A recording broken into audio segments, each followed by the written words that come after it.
Oraka, Setimbu Ekele, Aigaru Sorike, Ibo Ndembo, Abiagadiugu, Ebebere Ugobere, Ibe Wike Chukwu, Goziabia. You may be seated.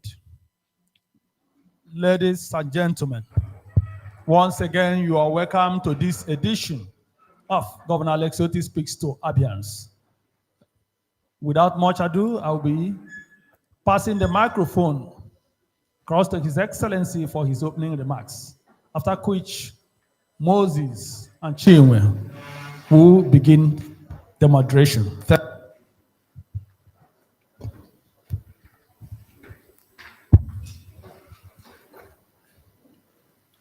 Good evening, distinguished ladies and gentlemen of the press,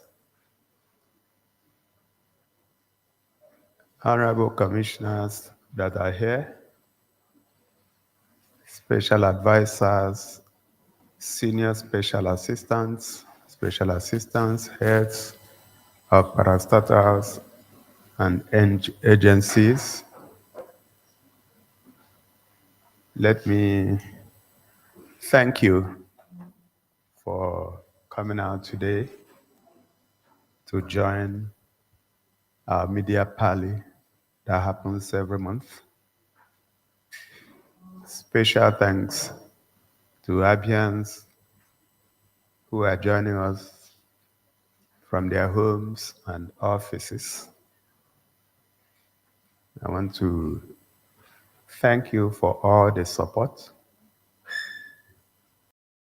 Thank the media community for your continuous reportage and activities. And thank you for holding the fort and remaining steadfast and resilient. Since the last time we met, a few things have happened. I will not take too much of your time, but I'll just quickly highlight some of them and then throw the floor open for questions and answers as usual. In the area of waste management, the Abia State Environmental Sanitation Agency continues to do a great job, for which we are very grateful. In Aba, in Umuahia, in Ahafia, and all the other local governments. We continue to cover them.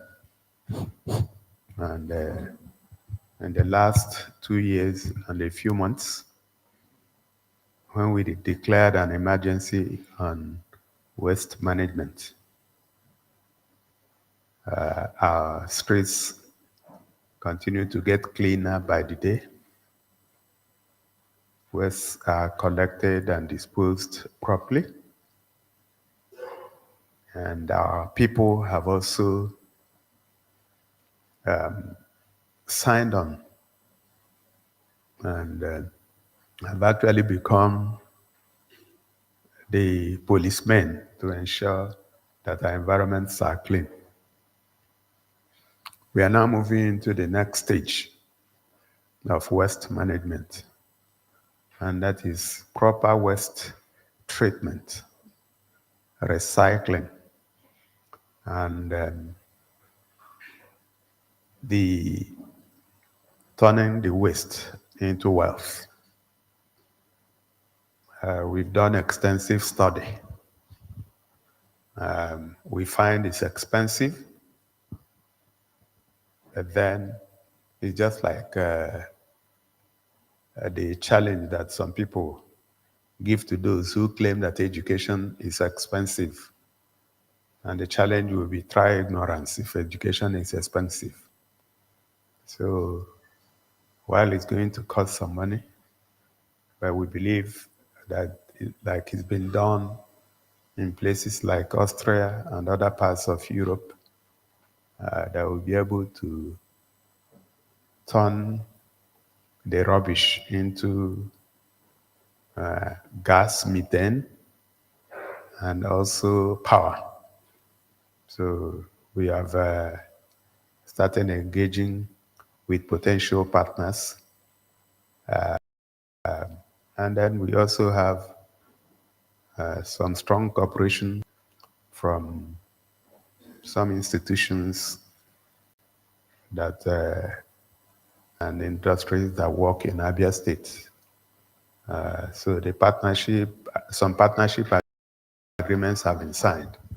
So in no distant future, we would see us flag off West to Wealth Initiative in the state.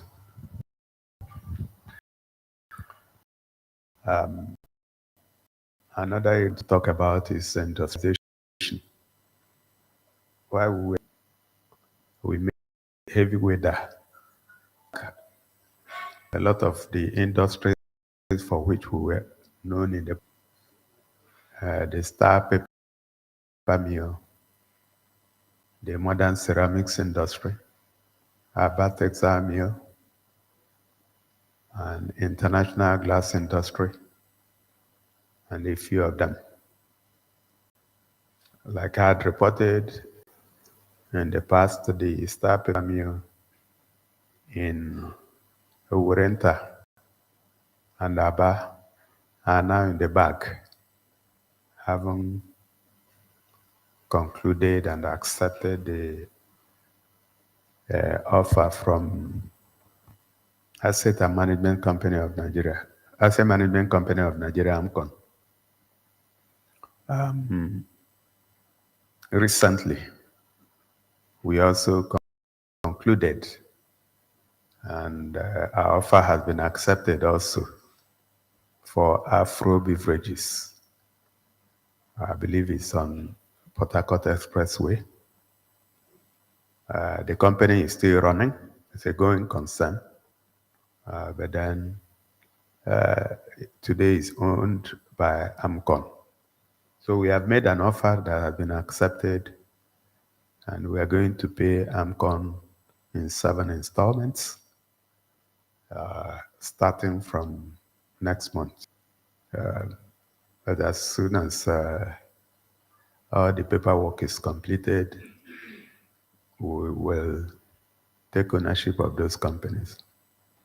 Now, the whole idea, like I had always maintained, is not for us to run or even own them. But we believe that government is an enabler. And I'm sure that if an individual went to acquire those companies, they'll probably not succeed.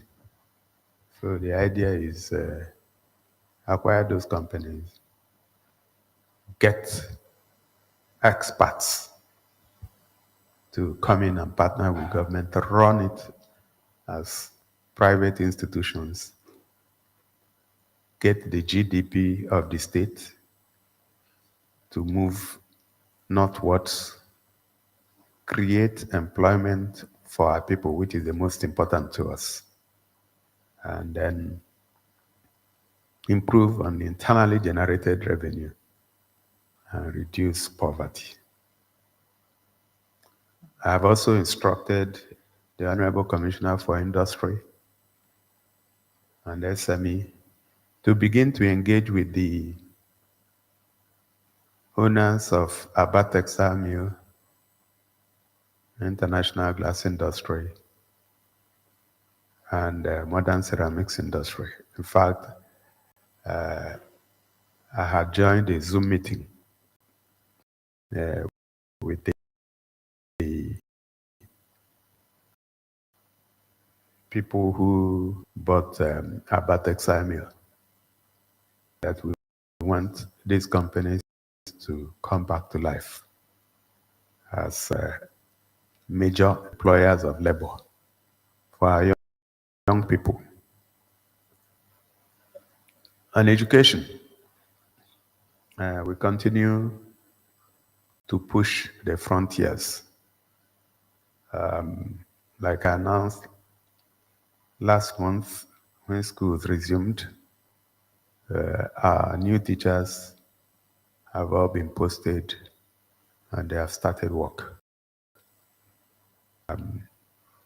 We started the process of hiring yet another set of new teachers. Presently, the way our schools consumed the 5,394 teachers, it was as if, you know how it is, somebody that is hungry. So one of the schools I visited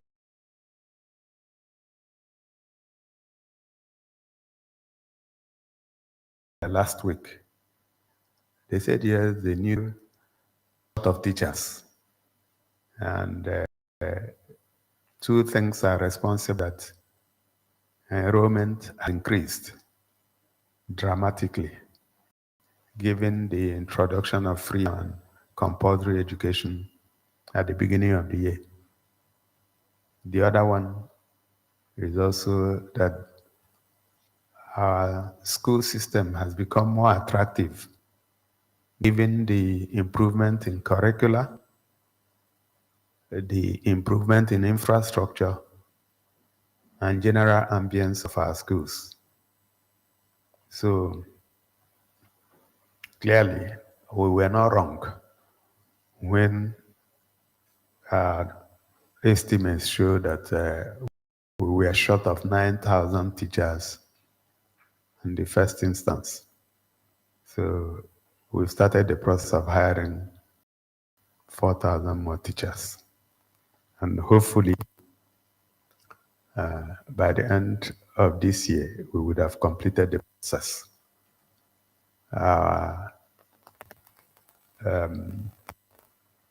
Foray into smart schools continue to move in the right direction. A lot of the schools are being retrofitted and put in a state where they can be called smart schools. As we speak, quite a lot of teachers are undergoing training because what is required in smart schools is not the regular thing you see in normal schools. The reports I get are that our people are actually future ready. So when you are training somebody who is interested, the kind of outcome will definitely be different from where you are training people who are reluctant. So the report I got is that our people are very excited and are actually trainable. So we want them to be ready by this time the schools are ready. Of course, the other schools in the different communities that we are renovating and rebuilding are also receiving attention. Some of the buildings, because we insist on integrity tests being run on any building that we want to renovate. We find that some of the buildings are in terrible states. And what we do is to bring those buildings down.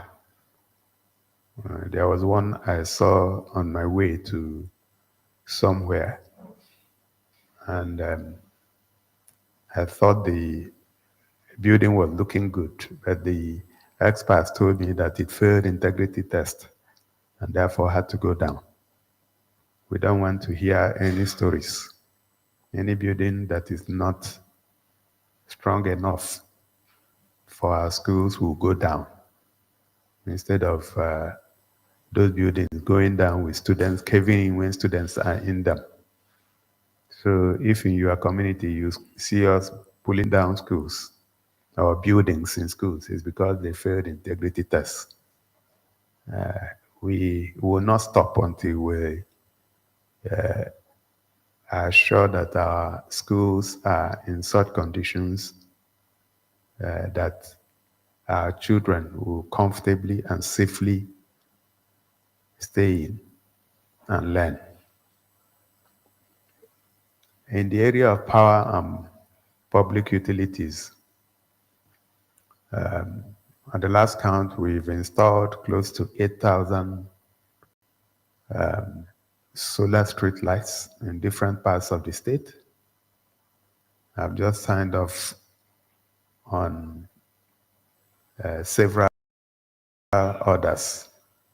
So you will keep seeing us around your community, lighting up your streets under our project Light Up Abia. You will agree with me that anywhere light comes, darkness disappears, and things that thrive under darkness go with darkness. So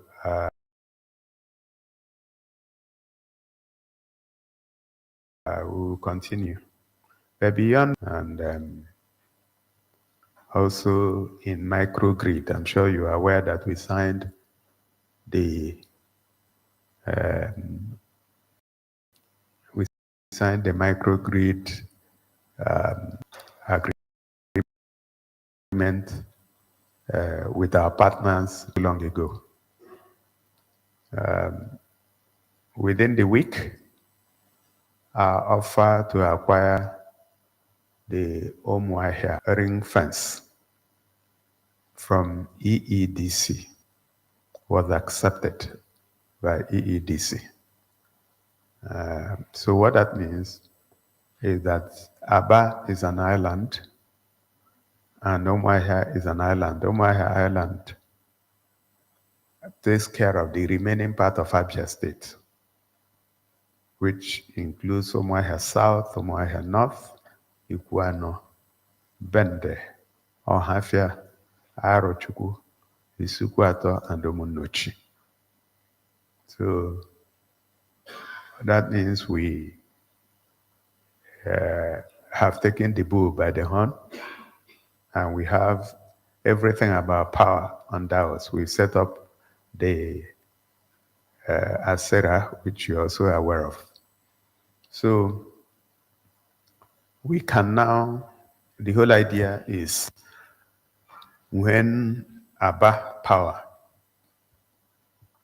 generates maximum capacity, which is around 188 megawatts. Anything that Aba ring fence cannot use can be wheeled to Omuahia. Let me explain that a little bit more. At full capacity in Aba today, our estimate is that 80 megawatts will be enough. But let's even be generous and say that Aba will take 100 megawatts. So if Geometric has 4 turbines that will generate 188 megawatts of electricity, it means that there is excess power of 88 megawatts. Ordinarily, if we didn't do what we've done, those 88 megawatts will be channeled into the national grid. But because we've got control of the whole of Abia, those excess power, or that excess power, can now be sent to Omuahia. So we are envisaging a situation where in the next few months, we will also have steady power supply in Omuahia and the environment. But in the interim, we're also working on Hafia and Bende. two local governments that have not had power in a long time. And the real problem is infrastructure. So today we are drawing, I think it was over the weekend that I signed off, so that we can draw the lines, fresh lines from Omuahia to Onhafia. And of course, there is a line coming from Itu through Arochukwu. I believe that also needs to be upgraded. I think it's a 11 kVA and we are trying to upgrade it to 33. So we can have better capacity and minimal losses in terms of transmission. So it is good news in that area. I'm not an expert, but I'm learning. Some of the things I hear from the chairman of ASERA, chairman of the Electricity Advisory Council, and of course, Honorable Commissioner for Power and Public Utilities, convinced me that there are better days ahead. And what is the idea? The idea is that we want to take power for granted. A lot of people who are into manufacturing, light manufacturing, and even heavy ones will tell you that their major headache is power, before we talk about the cost. So if we can take power for granted, then people can go back to what they are doing, manufacture and sell. And that's why we are paying attention to that. We also have brought power back to Abia State University Abia State University in Uturu, and of course, College of Education Technical in Arochukwu. These are places that have been dealing with lack of electricity for a very long time. Some of the hospitals, primary healthcare centers, and even secondary healthcare centers have also benefited from renewable energy, mini grids and all that, just to ensure that the issue of power is taken out of the challenges that people deal with. In terms of health, our functionalization of the primary healthcare centers continue, and the ones being built or being renovated or retrofitted by the World Bank, those also continue. I think there are 79 of them at the moment. And the whole idea, if you have visited anyone around your area, if you haven't, please, I encourage you to do.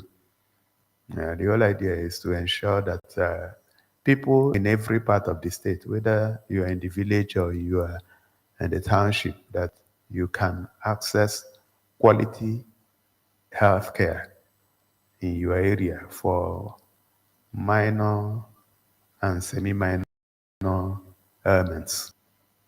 Before you now begin to approach the general hospitals and tertiary hospitals, it should be when the issues become a bit more complicated and serious. So the reconstruction of the general hospitals and also tertiary ones are going on. We are taking them in phases. The first thing we did with the Abia State University Teaching Hospital was to do the first phase and got the teaching hospital reaccredited. And having moved past that, we are now rebuilding and building new structures to house what you expect of a teaching hospital. We are doing the same in Amachara.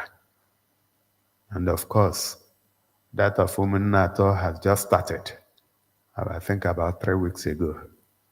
feel free to walk into those places and also confirm that what we are saying is true. The recruitment of the 771 healthcare professionals is on the way. I think a lot of applications, computer-based testing had happened, and oral interviews are being conducted at the moment. But there are areas where we didn't receive as much applications as we expected. So I instructed the Civil Service Commission to reopen the portal. Who are interested, the portal is still open, even though the process is going on. I think from preliminary reports, we will have about 500 successful candidates in the first instance. There are technical areas we are not getting enough people, so we extended the date for application. Like I had indicated elsewhere, we were pleasantly surprised to receive applications from people who are not from Abia, people who are not from Nigeria, but people who are from other parts of Africa. We got some applications from people in Gambia, Zimbabwe, South Africa, and a few other African countries, and they are interested in coming to work in Abia. So, and that has made us very happy that people are looking at a reverse Japa to come to Abia and work. So if you do know people who are healthcare professionals, you need to call their attention that their website or the portal is still open. Of course, we did get some fake news about malpractices, which we investigated and found to be untrue. So the recruitment process is merit-based and transparent. And we have zero tolerance for activities that are not in compliance with the standards that we have set up. On security, we continue to work together with the security agencies. We are lucky all our service commanders are on the same page with us. And we want to continue to keep this place as safe as possible. And every one of us is a chief security officer somewhere. Your home, your office, the space where you occupy. So like you said, if you see something, say something. Intelligence is the most important part of security. I can assure you that we have recorded quite some success because of intelligence. Before they strike, we strike them. And once you do, sometimes they will think that that you have something that is telling you something. It's not true, it's intelligence. So please, I have delegated the function of Chief Security Officer to all of you, including those ones that are at home. So you are the Chief Security Officer of the space. That's why I call somebody. Call the police, call the army, call the DSS, call the mayor, call your councillor. All of us are working together to keep this place safe. The final one that I'd like to talk about are roads and infrastructure. We are glad that all of us were part of the commissioning of 8 roads in Aba, done by Mr. President through his representative, Honorable Minister of Works, His Excellency Senator Dave Omahe, who was here for a full day and actually passed the night here in Abia. Went round with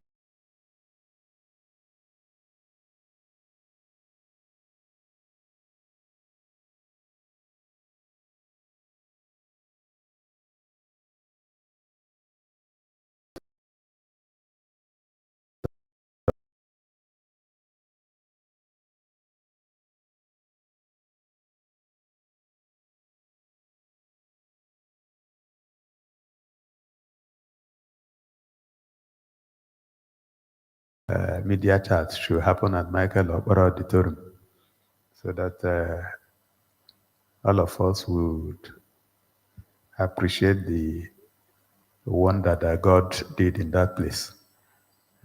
So those who have been there, including the Honorable Minister, he was very happy and was even asking us where we got some of the materials we put there. And then from there, we went to the 8 roads in Aba, High Point being Port Harcourt Road, and of course the Ohanku Road, Omuataku, and the rest of them.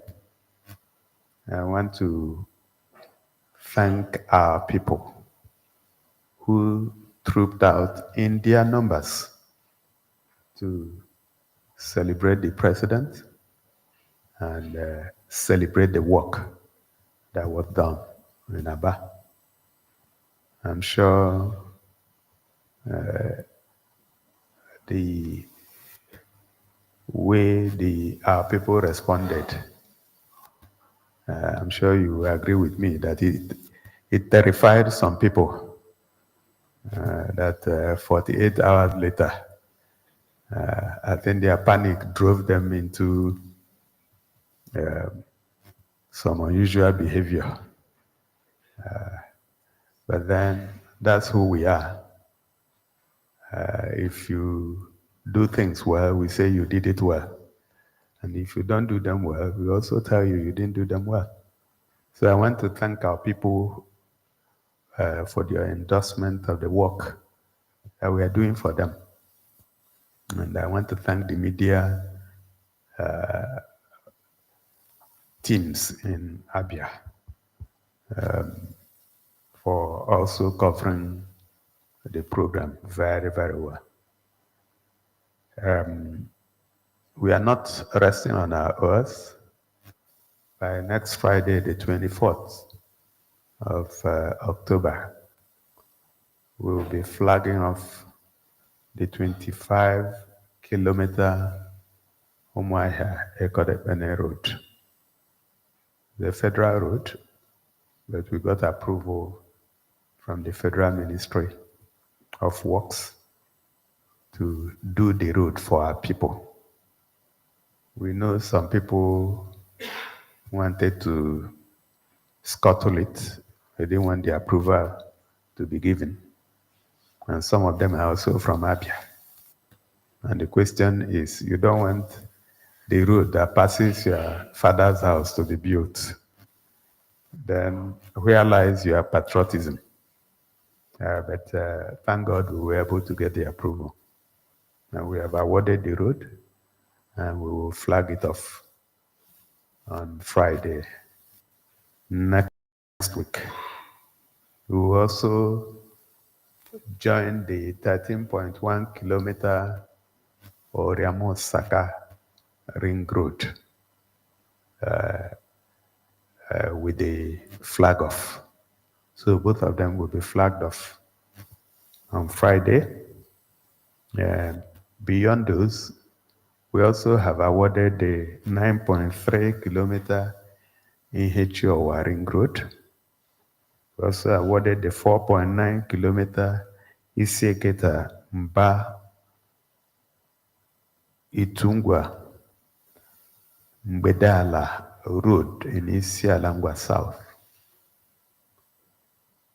We also awarded the 3.7 kilometer Ogidi Omwala Eziamantega Road in Isialangwa North. All those will also be flagged off any moment from now. There are a whole lot of other things that we can talk about, but I want to yield the floor to all of you who are part of this chat today so that we can also hear from you. So once again, thank you for joining. I'll turn the microphone to the host so that they can take questions, and we'll continue with the chat the way we always do. Thank you so much. Thank you, Moses Ben and Chinwe. Your Excellency, the Executive Governor of Abia State, Dr. Alex Choma OTTI, thank you so much for bringing the people of Abia State up to speed with your major strides, providing clarity on policies and programs of your administration. As you all know, this monthly media parley is a no-holds-barred conversation. Very shortly, we'll be providing you the platform to put up your questions and concerns to the Executive Governor of Abia State. And let us also bring it to your notice that whenever the microphone gets to you, please be strict with your question. We all know the Executive Governor of Abia State. Eulogizing him and wasting of our time will not be proper. Go straight to your point, put up your questions, and expect clarity from the Executive Governor of Abia State.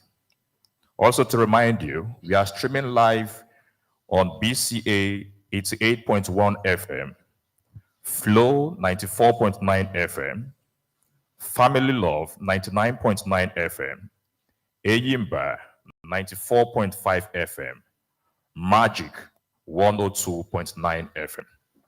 Also on Vision Africa 104.1 FM, Real FM 99.1 FM, Sun FM 91.3 Iberi, Sun FM 91.9 Aba, Zik FM 96.3, Spain 95.3 FM, Rapid 96.5 FM, Pacesetter 103.5 FM, Buzz 89.7 FM, Masters 105.6 FM, and Skills FM 87.7 FM. You can also join all the conversation on YouTube via AFN News and ABN News. Right, just to correct that aspect of Masters FM so that the managers of that establishment will not be angry. It's Masters 105.9 FM. Also, we are streaming live on our online platforms. This evening, we'll begin to entertain questions from... Sorry, Moses. I forgot to announce the unfortunate departure of one of our major fathers in the state, fathers of faith, Reverend Dr. Omar Opai. And I think it's appropriate for us to stand up for a minute's silence in his honor.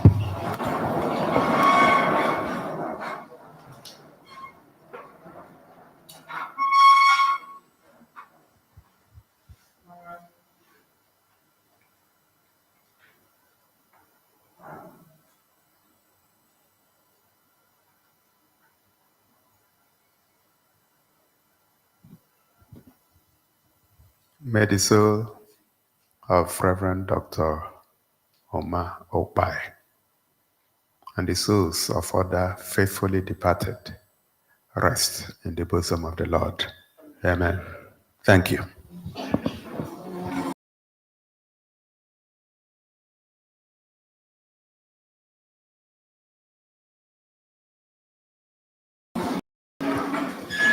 Thank you, Your Excellency. Distinguished colleagues, I'd like to slots for each of the different media platforms, the radio, TV, the print, and then the online. So today we are going to start with the radio. We'll start with the radio. 3 questions from the radio. Felix.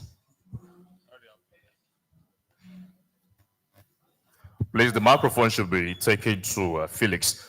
Meanwhile, while you are addressing your question, please go straight to your point, and also know that you have your colleagues to follow up, please. Okay, sir. Good evening, sir. My name is Felix Abane. I work with Sun 91.9 FM, Aba. My question is this, sir.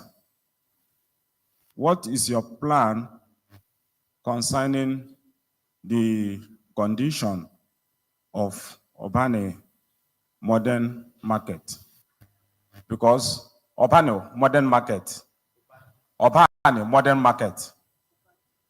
the traders there are struggling to sell their goods because their clients are, patronizing other small businesses around the town.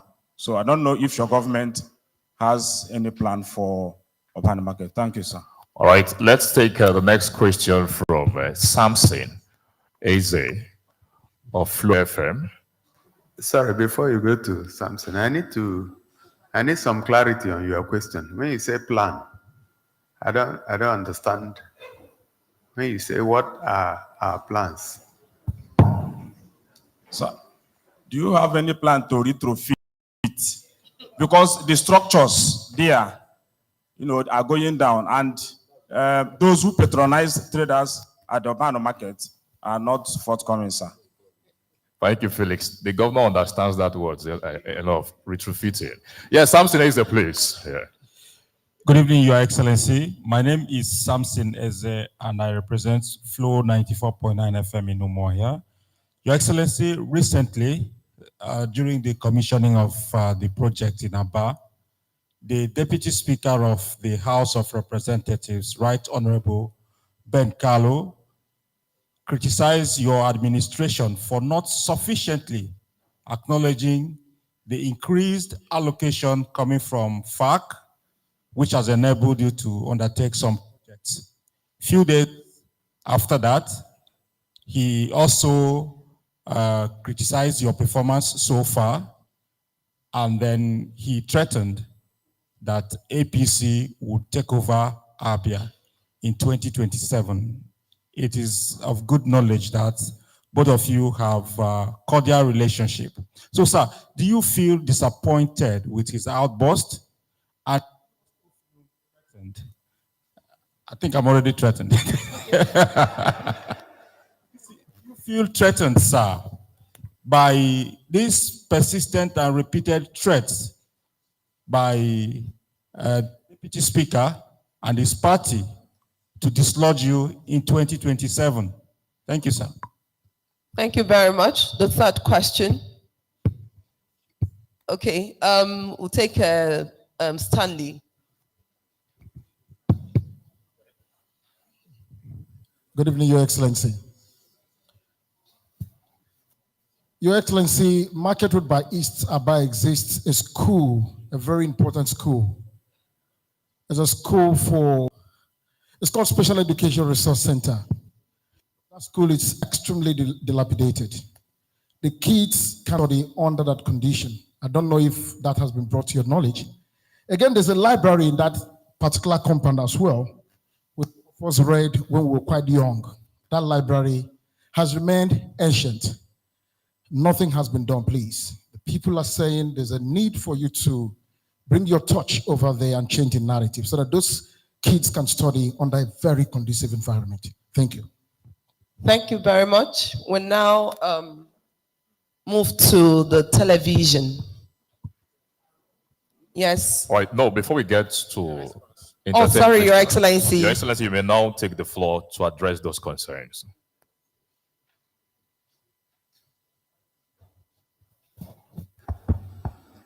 I thought you wanted to answer for me. No, I can't. All right, thank you so much, Felix. You have a question about urban market. I wanted to be sure that I got it right, and very correct. I actually did visit that place during the campaign, and I will find out why we have not started work on it, because I had given instructions. We need to fix that place, not just because of those that are there, but because we want to decongest the Umuahia metropolitan area. And that is the natural place. In fact, while giving that instruction, I'd also talked about water, because I know they have water challenges there. So, Chief of Staff, please take note. Let's find out what is happening. I can't say what is happening for now, but I know I've given the instruction. But thank you for bringing it to my attention. Let me take on Stanley's question before coming back to Samson's. Special Education Resource Center and Library. I think somebody had mentioned that, but I'm not too sure what we've done. But again, my people will take note of that so that we can include it in the schools that will receive our touch very shortly, if it is not one of them. Truth be told, over 90% of schools require attention. And we cannot take all of them at the same time. So what we did was some that are in very terrible states. So we thought to start with those, but we will come to the rest, all of them.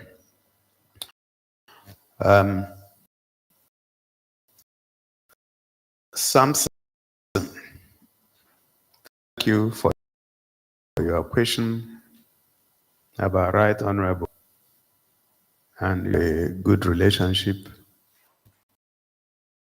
is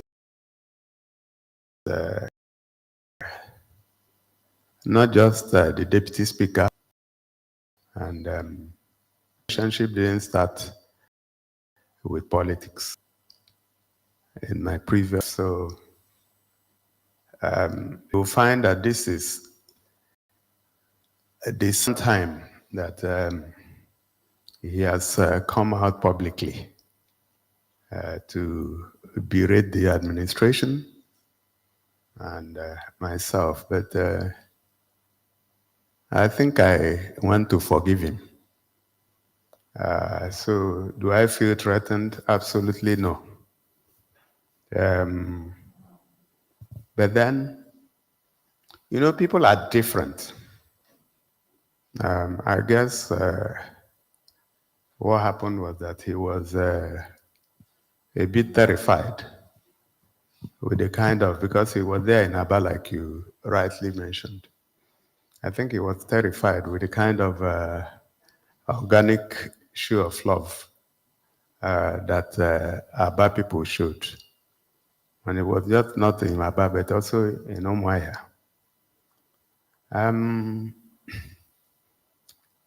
I think it has a few challenges. One of them is what is described as hubris. And Closely related to that challenge is also what I will, for want of a better word, describe as information deficiency syndrome. You know, where you are supposed to be in a place where you have information, but you don't have the real information. And I say this because sometimes when I see him describe himself as number 6, I say, okay, maybe there's a change, and I may not know. But according to the Protocol Act or Bill of 2000, the number 6 man should be the Deputy Senate President. But if you take out the Chief Justice of the Federation, then the Deputy Speaker can be number 6. But except if he has changed, I may not know. But that's a little part of the issue. If, as a Deputy Speaker, you want to speak about, and I want to also thank all the people that have responded, because if you notice, the first time he did a video, either earlier in the year or late last year, I was taken up here, and I said I had no response. The only response I gave was that I don't have the anointing to speak about what will happen in 2027 by 2025. And I still think that I do not have that anointing. So I have a mandate, and that mandate runs till 2027. So that if somebody can stand up and say, this is what will happen, am I to question him? But there are a few things that I know. I know that power belongs to God. And I know he gives it to who he wills. Those, I can assure you, I know. And like I told them the other day in a church service, I also know about what is written in Lamentations. We say that we should not speak when the Lord has not spoken. I'm saying this because we're all Christians. So it would be sad if somebody comes out and says that the state government receives 38 to 40 billion. Whatever you say should be taken very, very seriously if you are number 6. Okay, so those who know better have shown that we receive just about half of that. And but it's not for me to argue. When you also say that we have spent the ABSID funds, when you were the one that sat to give the approval a few weeks ago. So you know how some of these things happen. So for me, I think people should focus on the jobs that they have been given. I hear he wants to run for governorship in 2027. That's fine. It is his fundamental human right. Nobody should stop him. But again, we must respect the law. If INEC releases the timetable and says it is the time that campaigns start, if you start campaigning before then, you put yourself in harm's way. You can even be disqualified before the election. So when you gather people and you are telling them you are going to take over the state in 2027, you are campaigning. It's not right. So I will plead with him that if he wants to run election, he should hold his fire. Once INEC blows the whistle, he should go and pick up a form and begin to campaign. It's for Abia people to decide who will be their governor. Okay? So it's also important that the APC is talking about, which has leadership, should know that they are being demarketed in Abia State. But I'll call on our people to still hold their peace and be calm. We have managed in the last 2 years plus to keep this place peaceful. We should continue to maintain the peace.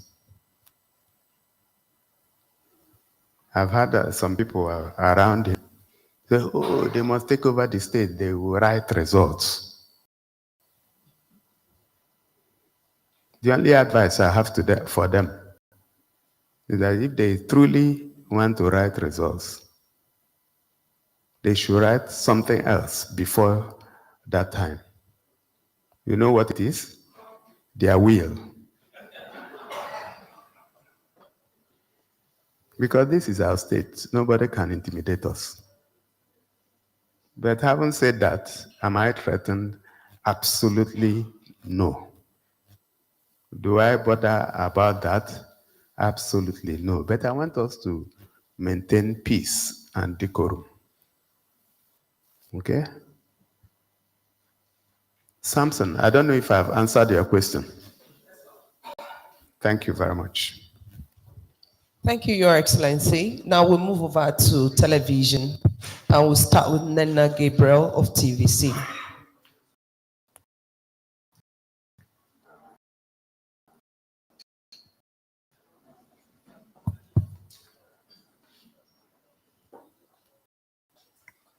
Good evening. 2 years and counting.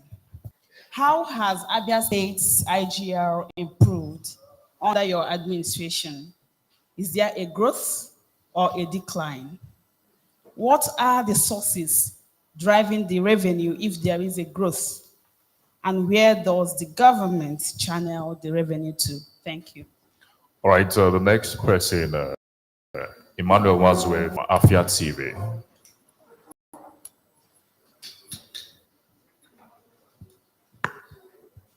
Good evening, Your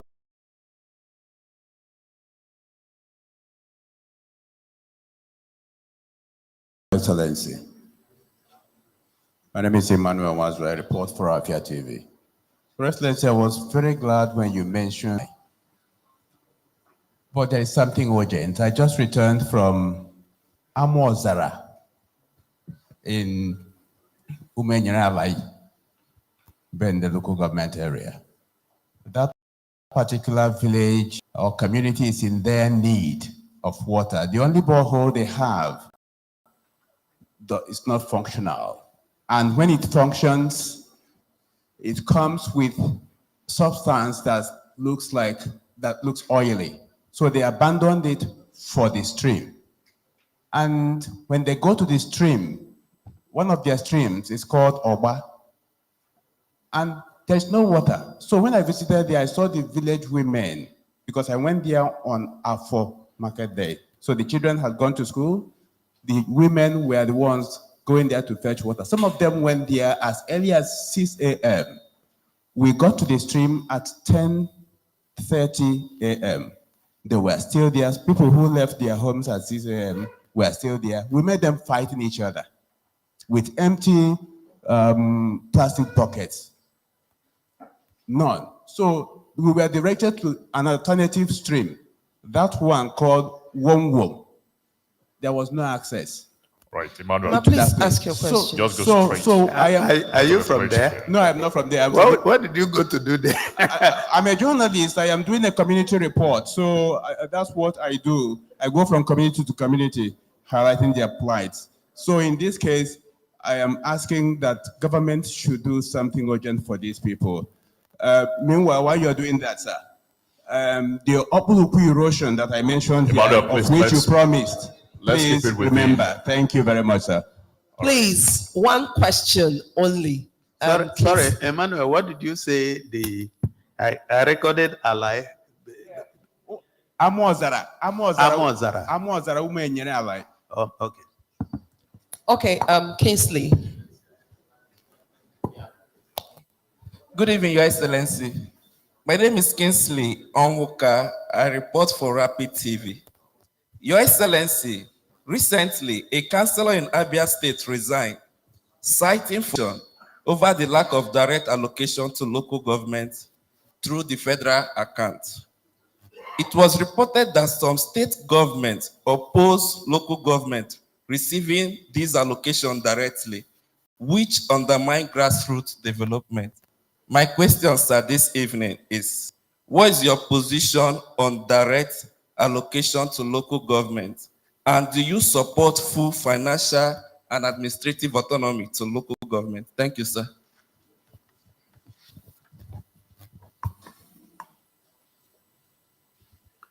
All right, I guess I can speak now. All right, so Nena Gabriel, I'm sure you know the answer to the question you asked, which is that the IGR has improved. But you know, just like in every other area,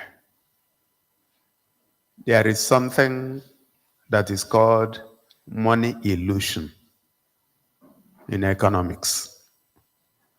Money illusion is when you focus on the nominal value or absolute value of money rather than the relative value or the real value. So if R was 120.22 and it has come to 300 naira in 2025, you are looking at absolute value. You look that the IGR has increased 3 times. And when you relate the value of money in 2022 in 2025, you need to first of all look at the exchange rate. In 2022, it would have been like 400 naira to the dollar. Today is 1,500 naira to the dollar. So, and then if you look at inflation rate, take an average inflation rate of 20%. So you will find that what that 300 naira can buy for you in 2025 will be less than what your 100 naira could have bought in 2022. So when you look at absolute numbers, we have probably doubled our IGR. But then when you bring in the law of relativity, you'll find that we've not grown. But then I'm not worried about that, given the popular definition of taxes, which a lot of people have come to agree with me, meaning that taxes are government's share of the prosperity it has created amongst its populace. So if you noticed, the first 6 months of this administration, we gave tax holidays because we couldn't rationalize our people living in slums, swimming to get to their shops and their offices on very bad roads and craters, and at the same time putting pressure on them to pay those taxes. So it is just recently that we have convinced ourselves that we have now created some prosperity And on the basis of that, we believe that we are deserving of the taxes. So you will see that we are not too aggressive with raising taxes, even though we believe that people should pay taxes. We have also seen where people have come to contribute money to this government just to support what it is doing. Money that we never expected that they had. So I guess I've answered your question. In absolute terms, we have increased the revenue. Relative terms, maybe no. Why is it not happening? Because we have not been too aggressive, and we believe that people would want to pay when they see that the government is working. And today, I believe that you will agree, even as a journalist, that this government is working. Now to Emmanuel Nwazue, I've taken note of your Amozara Alai. I must tell you that before now, most of the communities actually didn't have even townships. So we are taking them gradually. And I know that we have a big water project for the whole of Alai. And it may be early days, but it will get to Amozara and other parts of Alai and other parts of the state. The whole idea really is that, like it used to happen in those days, people will open and public water will run. That is where we want to take our state back to. Kingsley Onwuka, you talked about Osisioma councillor that died. I know your question is about direct allocation to local governments. Unfortunately, you are asking the wrong person because no matter what my opinion is, I'm not in a position to determine whether allocation should go to local government directly or not. But one thing I can tell you is that there is nothing we do as a state government that is not for a local government. All the roads we are doing are tied to some local governments. All the schools are in local governments. All the hospitals are in different local governments. The state is divided into local governments. So if you want to create an autonomy in the strictest sense, then that means the state can just fold its arms and let the local governments handle their problem. But you know it cannot work. It definitely cannot work. I'm aware that some local governments cannot even pay salaries of their traditional rulers, their school teachers, their primary healthcare workers, and other workers. If they manage to pay those salaries, they will have nothing. So there must be a synergy between the local governments and the state government. So if somebody is not happy with what is happening in his local government and he chooses to resign, what can I do about it? But what is my opinion? I believe that there must be synergy. I believe that there are a lot of things that the state must undertake for effective functioning of local government. Just interestingly, yesterday, I was looking at the traditional rulers in the different local governments. And I found that one local government, I think that's Bende, has more traditional rulers than the whole of Abia South put together. Aba South has like 13. Aba North has maybe 16. When you put them together, they are still fewer than one local government in Bende. So that is the reality. So you must find a way to balance some of these things. Otherwise, you have a system that will not work. Kingsley, did I answer your question? Thank you. Okay, Fatih. Okay, yeah.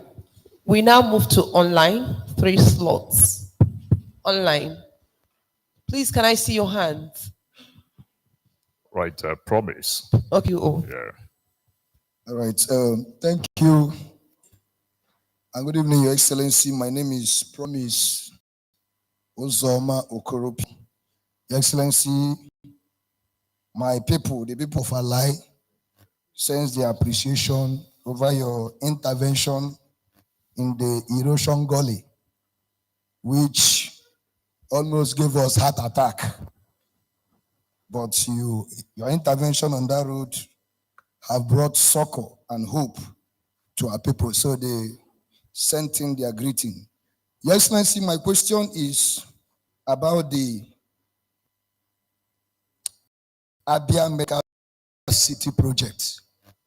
Your Excellency, you recall that sometime in May this year, your administration announced plans to establish the $1.3 billion medical city, which will be aimed at reducing Nigerian reliance on foreign medical tourism. Your Excellency, that project on that announcement was scheduled to be flagged up by Mr. President, but he was not within the states at that time.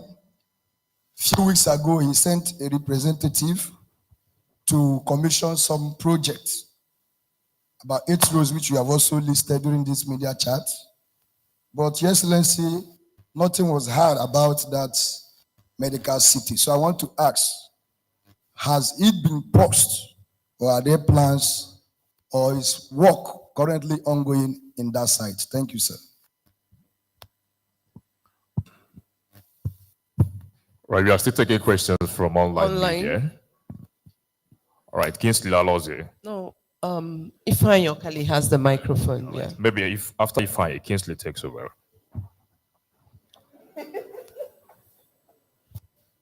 Good evening, His Excellency.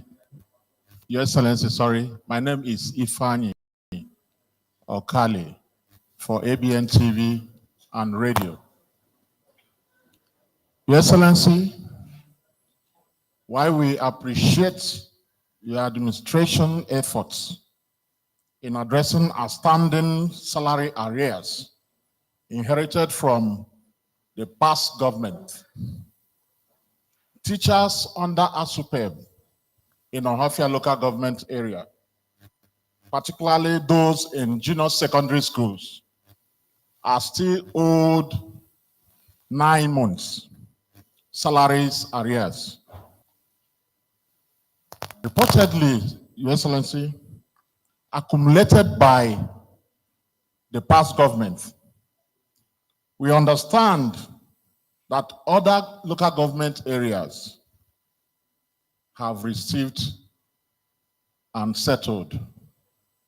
Could you please clarify why Ohafia teachers are yet to receive their payment, and when can they expect their pay? Thank you, sir. Thank you. Who's the next person? Okay. Your Excellency, good evening. My name is Emenike Irebu for the All Facts newspaper. Your Excellency, I want to raise an issue of urgent intervention. This is relating to vigilantes. The need to tackle sex activities of some vigilante. In a community in Ikuano called Amango, in Uboro, a lady, Mrs. Onyekachi Ikoku, is alleging that the vigilante came to her home around 5 a.m., took her son, and since that day till now, she has not been able to see the son. This happened on the 22nd of September last month. She reported the issue in our office, and I said, I'm going to raise this issue so that we could see how we can look into it. Thank you, Excellency. Thank you very much. Over to the governor, sir.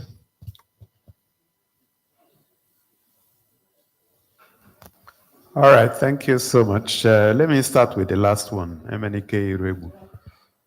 Thank you for bringing this matter up. Just getting to hear about it for the first time. And please, as an advisory, when a matter like this gets to your knowledge, please escalate it immediately because you don't need to wait for monthly media chat. So please, Commissioner of Police, everybody should know so that we can deal with it immediately. It's even not impossible that the people that came to her are not vigilantes. They may be disguised. Some people wear police or army uniform and they are criminals. So we have taken note of this and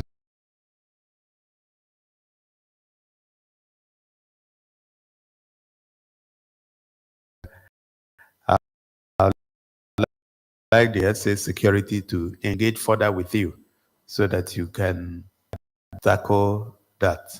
I'm just saying.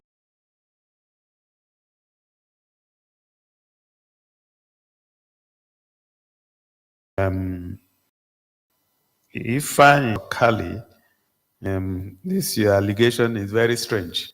I'm not sure that we are aware of it. Everybody involved in education, they're all shaking their heads. But then, that notwithstanding, we will take it on board and have it investigated. And the special advisor, media and publicity, please engage with the Accountant General, the Education Ministry, and all that involved, and also give feedback, please. PUO, thank you for your kind comments about the arrest of the erosion site. In the Abia Medical City is not dominated. What has happened is that when reviewing the contents of the agreement, financial agreement, I came across some clauses that weren't acceptable to the state government. And I intervened and returned it. So the negotiation has started again, and I can assure you, even last week we had a call that I was personally involved in. We cannot do anything that will shortchange our people. And that is the reason why the offer is still there. The funds are sitting in the bank. But then there are some gray areas that we must tidy up before we hit the ground running. So that's why there is a little delay in the Medical City project. I guess that's about it. Over to you. Thank you, Your Excellency. Now to the print. Please, we have less than 35 minutes to end this program, and I implore you to go straight to your question. Make it succinct. Okay, Sonny Wanko.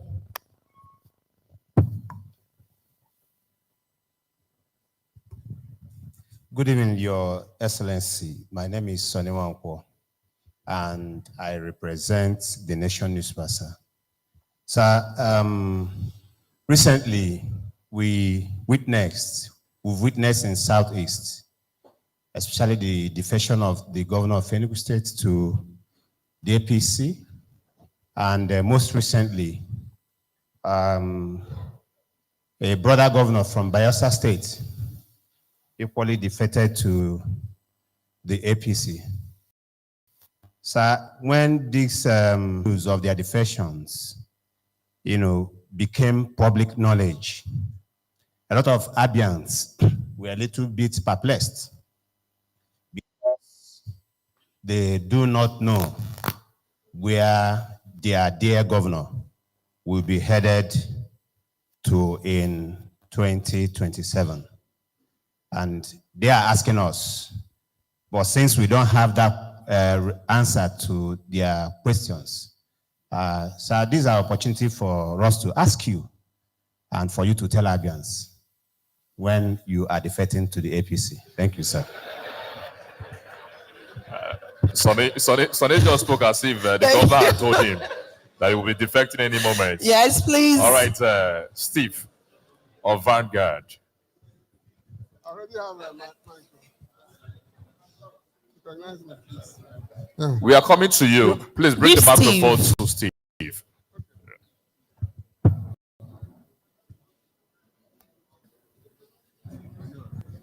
Thank you very much, Your Excellency.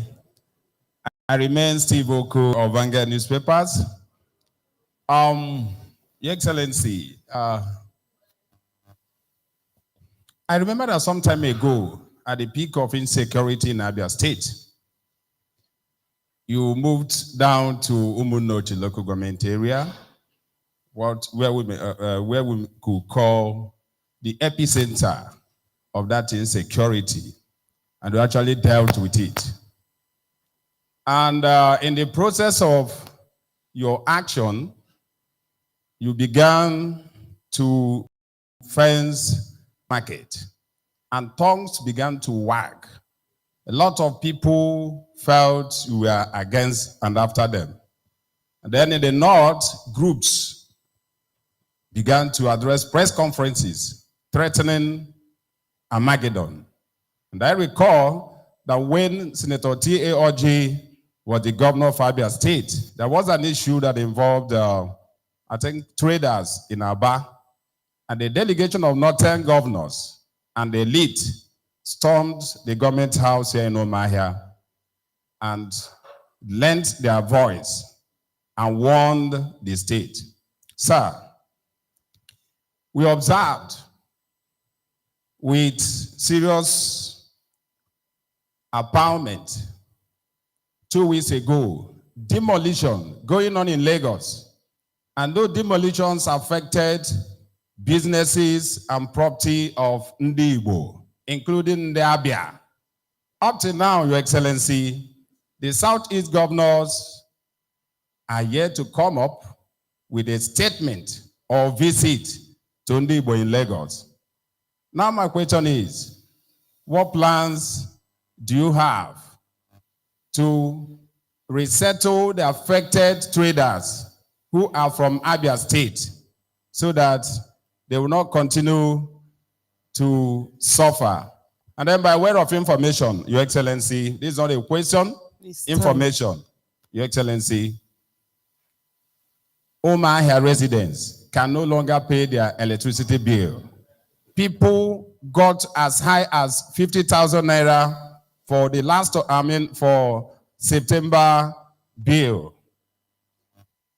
Are you going to intervene or That's a question. Thank you. Steve, the next person, give a Maogu.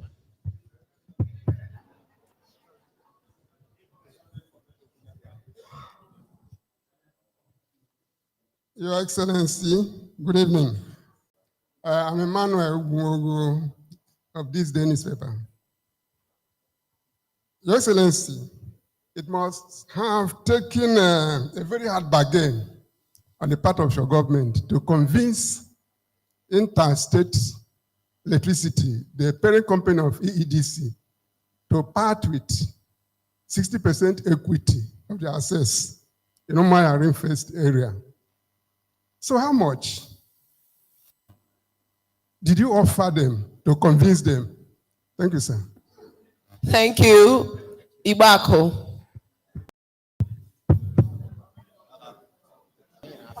Okay. Hello, Sorry, please. okay. The print has 5 slots. Okay. For today. Thank you. My name is Iba Akoji of the New Telegraph.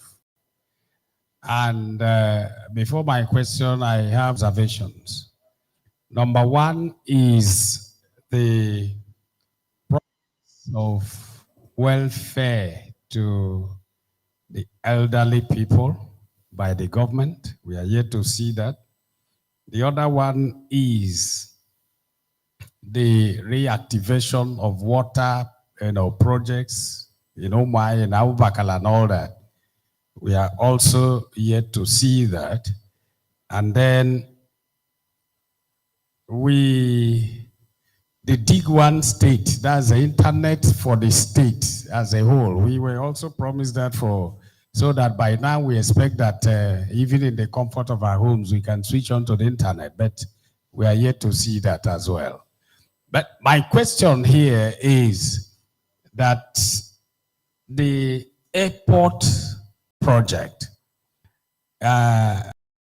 penultimate chart, the governor said the place or the area acquired around Mahikwa, that area, originally for this, was discovered to have been built up. Maybe whatever. So I was surprised. Is it possible for people, human beings, individuals, to encroach into a land acquired for a purpose, owned by government, and build it up with no consequence? And the government will just leave and get another location for a project like airport, and the people there have not stopped complaining or agitating. The other time, just last week. Thank you. Thank you. You've asked your question. Thank you. Thank you. Please, let's re-echo this. Once you get the microphone, go straight to the question to save our time. Give to Nan. Good evening, Your Excellency. My name is Leonard Okachi of News Agency of Nigeria. Your Excellency, I wish to commend you for your efforts in different areas, what you have done in infrastructural development in the state. But, Your Excellency, I'm worried about the railway in Umuahia. The railway station in Umuahia is in a sorry state. And I know that work has been done from Port Harcourt to Aba. But from Aba to Umuahia, we've not seen any serious thing done. The other time I visited the place, even the workers there, they are lamenting. They are asking, where will they see the kind of intervention that the governor has done in other areas? Where would they experience that in their own So side? what is your own question? My question is about, is there any plan for intervention for the railway system? Thank you very I know much. it is a federal decision. Thank you. The question is noted. Your Excellency, you may now address this. All right. All right. Leonard. He represents the News Agency of Nigeria, which is a federal establishment. And as the person that is closest to the federal here, I appeal to you to appeal to the federal government to intervene and get the rail from Aba to Umuahia and beyond. I hope you will do that. Okay. I had actually intervened earlier. I'm sure if you followed, the MD of Nigerian Railway Corporation visited me and had actually promised that by now the new line would have passed Abia State, but it hasn't happened. And the last time I checked, I think there is paucity of funding because CCECC, which is the contractor, is also a contractor. So until they have funding, I'm not too sure that much will happen in that area. Ibak, your question is about the Abia airport. And what you got wrong is that those proposed locations were neither acquired nor was compensation paid. So if the places were not acquired and no compensation, they just remained proposed locations. So it's not that they had been acquired and people moved in. No, they were not acquired. Some of the observations you made, the internet connectivity work is still going on with some of the vendors, and the major one from WIOC, I think, will be flagged off in Aba on the 29th day of this month. That took a little bit of time to arrange the funding, but everything is ready to go now. It's not like what you get into the market and buy and put in your pocket and go home. No. A lot goes into it. Emmanuel, how much did we offer EEDC? It's a lot of money. And but whatever be the cost, we believe is worth it. And we are dealing with best advisors and experts. So the interesting thing is also that have a way to raise the money. So don't panic. Steve Oko, your comment about the division of shops in Lagos is in order. We are engaging with our leaders, and interestingly, some of the unions, Lagos, but elsewhere, putting themselves together. Lands have been allocated for them to build their shops in Abia. And very soon, you will see those shops springing up. My attitude on some of these things is to engage without so much noise in the media space. I get more results than engaging on the media. Sometimes when you get on the media, it's just showmanship. If you need results, you engage offline. So some of the things that we have done are not things that we want to start talking about here. Sonny Wankwo was asking when I'm going to defect. Sonny, I think I would delegate you to go and defect on my behalf. Since you seem to be very certain. And because you work for this day, for the nation, right? So go and clear the way.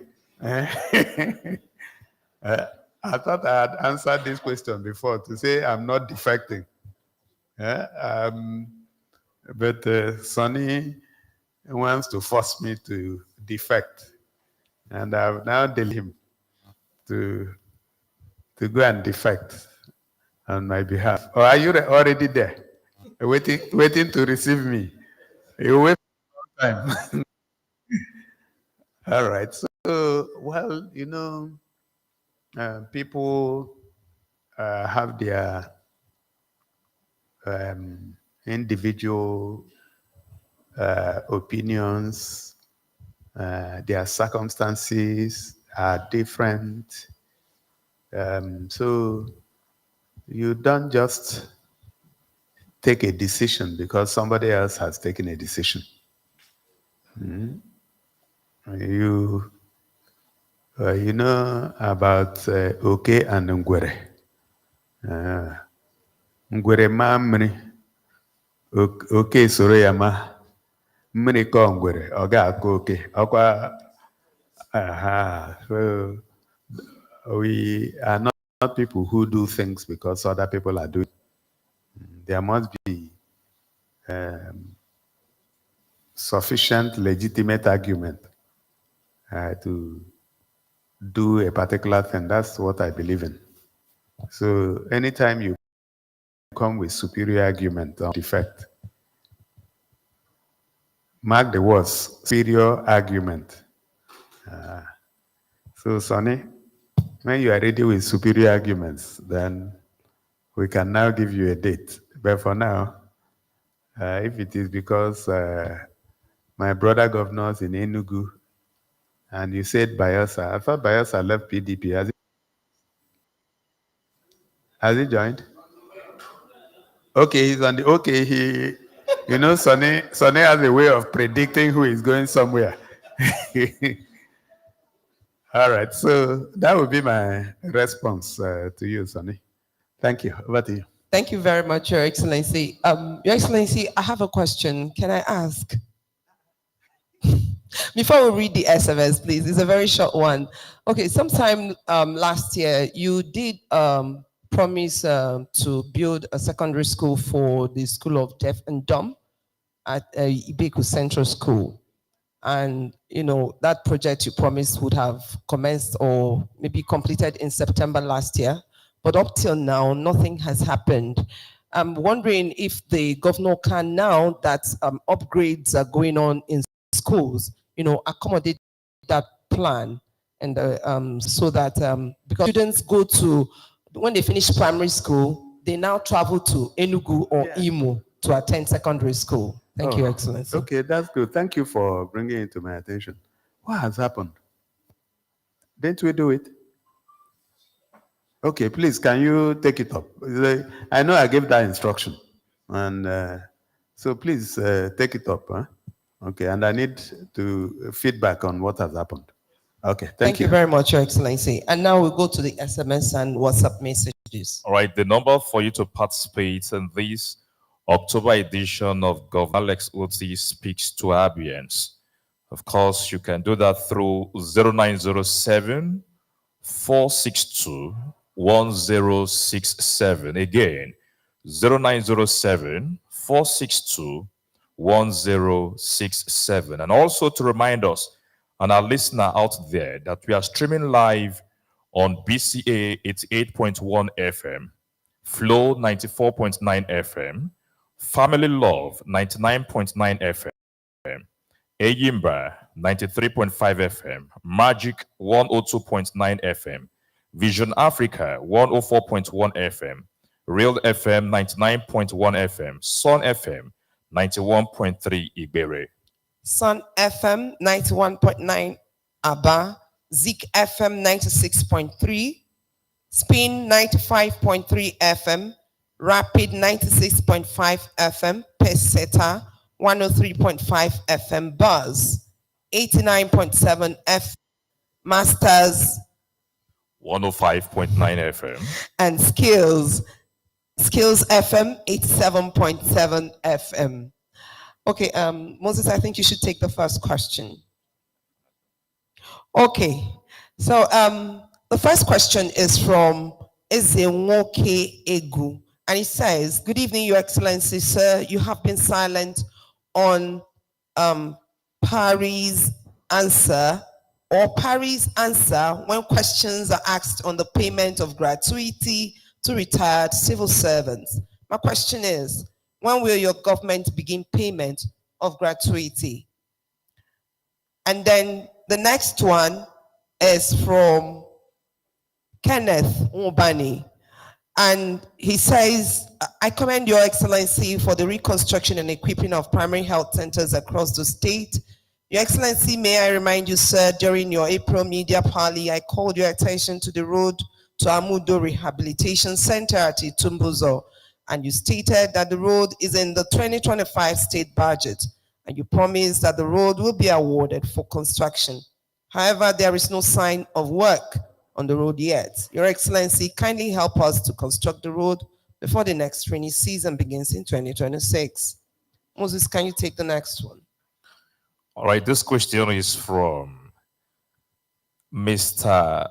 Owalaka. Owalaka. Pardon me, please. As a small and medium enterprise owner currently operating outside my home region, I am considering bringing my business operations back home to contribute to local economic growth and job creation. However, before making such a move, I would like to know what specific support plans or incentives the government has in place for SMEs like us, particularly in areas of funding, infrastructure, tax relief, and business development support to encourage business relocation and sustainability. Right, the next question is coming from Elijah Udenwa, the president of Radio Fans Association. My question is, what plan do you have to reduce the housing challenges here in Aba? I want to know your plan towards moving them to other areas in order to decongest Aba Metropolitan. Yes. Housing challenges for people in Aba. It says, what plan do you have to reduce the housing challenges here in Aba? I want to know your plan towards moving them to other areas in order to decongest Aba metropolitan. Yeah, metropolitan. Metropolitan. Okay. Sorry, maybe why you take it at once. There's also a request in Aba to construct a flyover at Milverton. Yes. I don't know that. Your Excellency, we'll take this one at once. It appears it will be interesting Please, for you. can we have some quiet? To know about this. Retirees, Ifeanyi. Yes, in Uma here. Your Excellency, please, this is to bring to your attention that retirees in the Hospital Management Board have not been paid their salary arrears. Please, what do we do at this point after we must have sent letters to different offices, sir?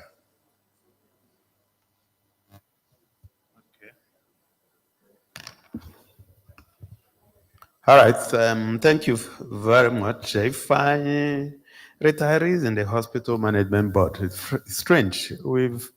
Except if there are problems with documentation.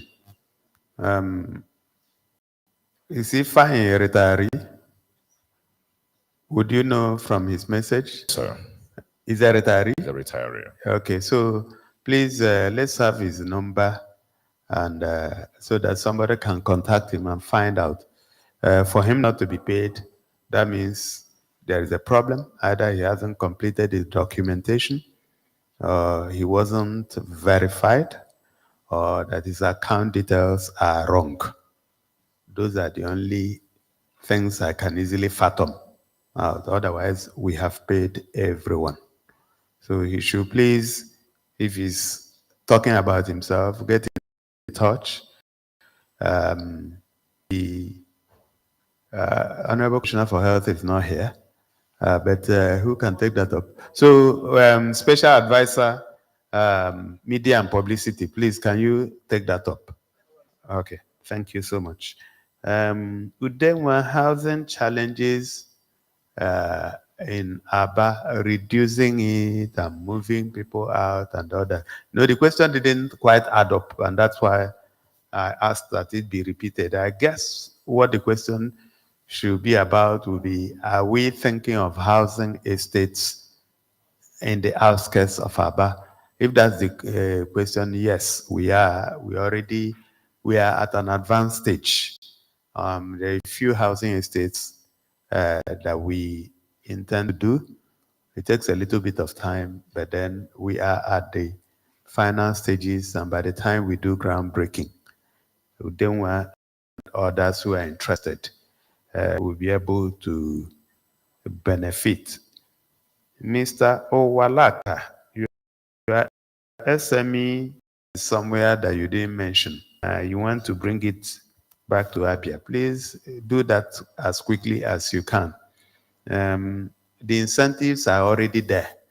The government may not be involved directly in funding because there are institutions that deal with that from the private sector. But in terms of infrastructure and tax reliefs, they are already there. So if you were delaying, please don't delay. People are already doing that, relocating their businesses. Kenneth Mobani, thank you for your positive comment about the primary healthcare centers. The Amudo Rehabilitation Center and the road to that center, I believe I had given instructions for it to be awarded. I would find out from the Honorable Commissioner for Works where they are on that, but I know I've given that instruction. Ezewoke said we have been parrying the issue of gratuity payments. That's not correct. What we have done is in the public domain.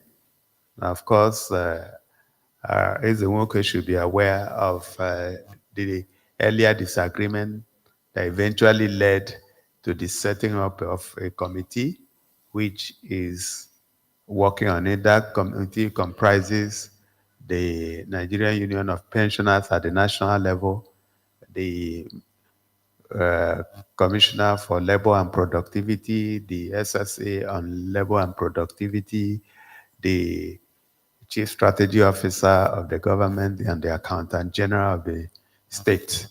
And the last time I checked, they are still working on the numbers. I think what they have reported is that the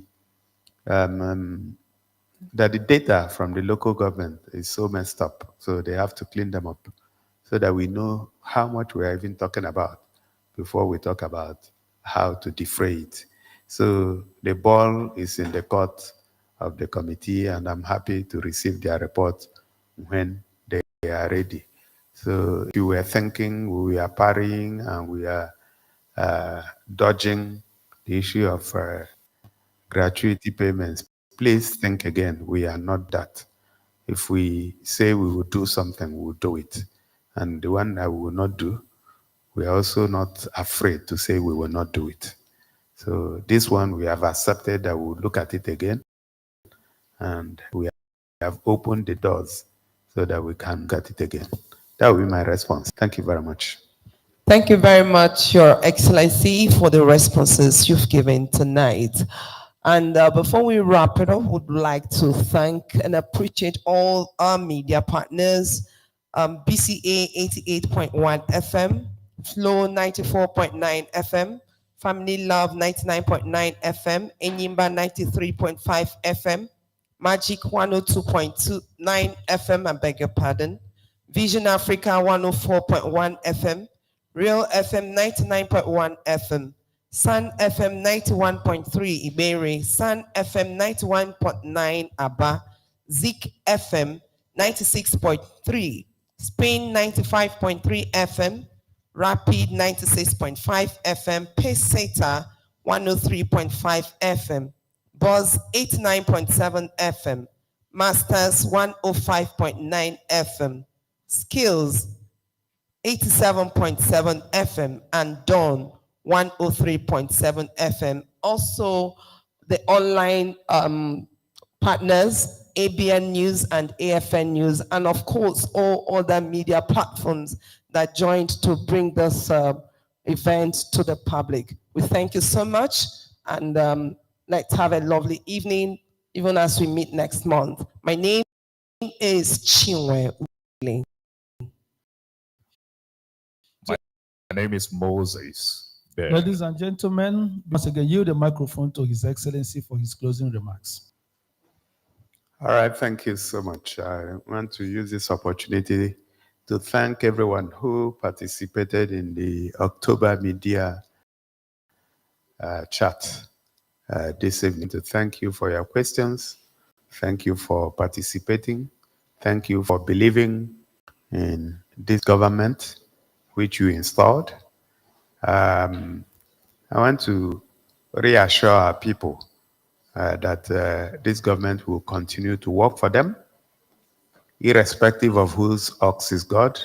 A few people may not like that we are serving them, serving our people, but those ones are in the tiny minority.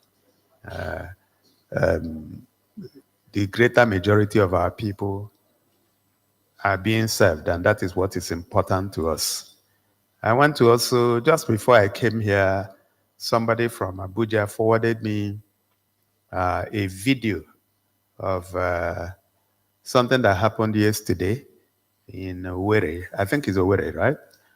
Where our principals had a program with the other states, the ANCOPS, that's All Nigeria Conference of Principals of Schools, of Secondary Schools. And in their march past, they were celebrating all of you and this government to the charging of everyone else. It was quite a beautiful sight to behold that these people, without any prompting, without any arrangement, went to celebrate all of us who are ABIANS, and it made me very proud. I want to use this opportunity to thank all of them and encourage them to continue to do what they are doing. We are very proud of them. We are very proud of our teachers. We will continue to make life easier for them. So once again, I want to assure our people that where we have gotten to in this government now is trying to support our young people, to give them the skills they require for the 21st century.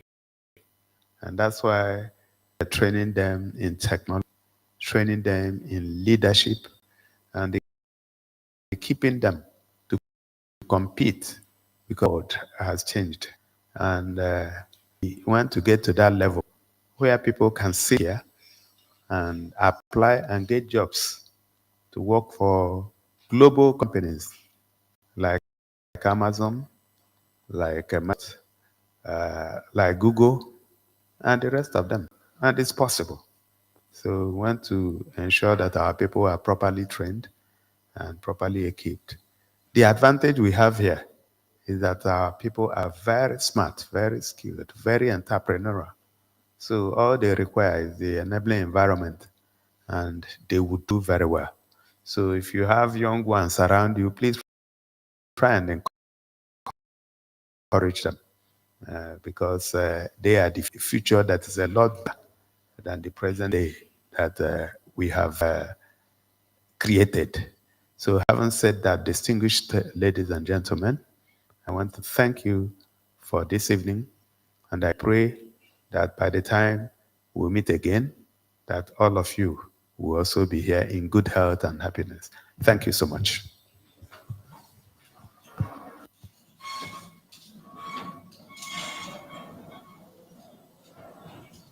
The national anthem, please. Ala agoziri obodo obodo Chukwukabiabu, obodo ahịa na ọrụ aka, steeti mbụ ekele. Anyị ga-arụsi ọrụ ike, Igbo ndị mbụ, Abịa ga-adị ukwuu, ebebere ugobere, ibe bụ ike Chukwu, gọzie Abịa.